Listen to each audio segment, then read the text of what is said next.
The alternate timeline cut of Return of the Living Dead 3. Blood Pact. In this alternate timeline, Return of the Living Dead 3 took a drastically more emotional and philosophical route. Directed by Brian Yuzna, but under the influence of a different internal studio trajectory. Early feedback from the first film's cult base shaped this version into a gothic romance wrapped in body horror. Less punk nihilism, more doomed passion and existential horror. The trioxin gas is no longer merely a reanimation agent. It is hinted to be an emotional amplifier pathogen, not just reviving flesh, but rewiring emotion, memory, and hunger as symbolic echoes of personal, unfinished trauma. Psychological themes explored. Lucidity versus decay. Julie fades in and out of awareness, creating a dual protagonist/antagonist arc in one body. Trioxin as an emotional amplifier. The dead do not just hunger for flesh. They hunger for what they lost most in life. Curt's descent. While Julie loses her humanity physically, Curt loses his ethically, mirroring his father's descent. Necro-idealism. Some factions of the infected believe trioxin brings a form of evolutionary transcendence. Echo variant title. Return of the Living Dead 3. Blood Pact. Echo timeline code. ROTLD-EV3-B. Divergence point.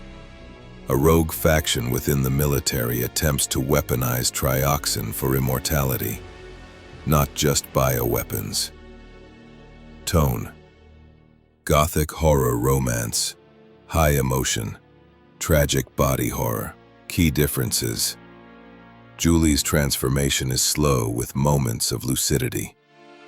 The father-son dynamic becomes a moral battlefield, with the father descending into obsession. Deeper exploration of trioxin's psychological effects, including hallucinations and dream fusion with the dead. 9 distinct notable scenes in this alternate timeline. Cut. Scene 1. The mirror of veins.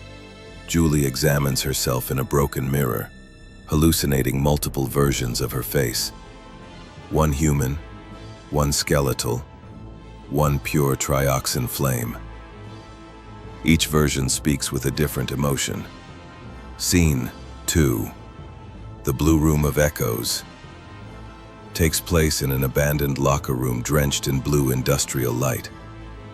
Curt finds Julie sitting still, her body covered in self-inflicted piercings and glass shards, trying to quiet the hunger. As he speaks, she suddenly hears the voices of the other dead, not as moans, but as memories, fragments of their lives playing on loop. Julie whispers, "They're not screaming, Curt. They're remembering purpose." This moment reveals that trioxin creates psychic bleed. The infected become living graveyards of echo memory. Scene 3. The Finger Ritual. Takes place in a hidden underpass lit with red emergency flares. An infected child hands Julie a bone needle.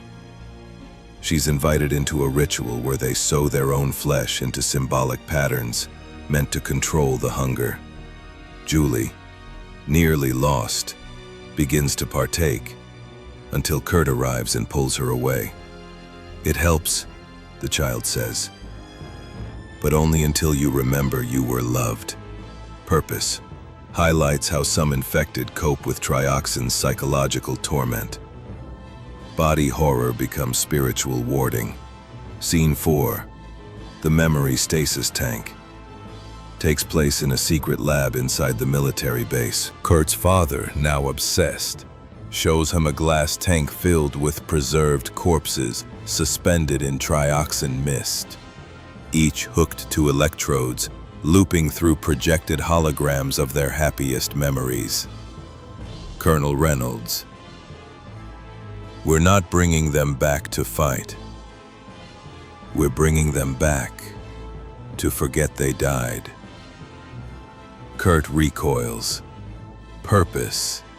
Echoes Pet Cemetery-level horror. The military is using Trioxin to create self-soothing undead, weaponized nostalgia. Scene 5. Carnival Massacre Extended. The theme park death spree is more poetic than gory. Carousel horses spin slowly as zombies tear through mirrored halls, echoing screams warped by calliope music. Scene 6. The Trioxin Sermon. A cult of underground dwellers reveres Trioxin as a form of rebirth. Julie is nearly drawn in before realizing they feed on the newly infected. Scene 7. Love Through Chains.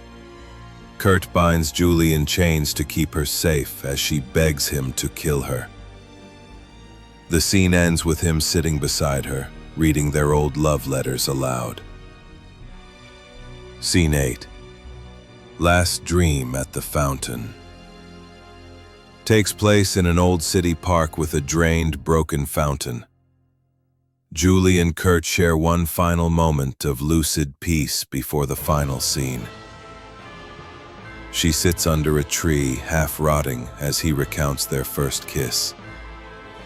Her fingers tremble, not from hunger, but because she's forgetting the moment herself.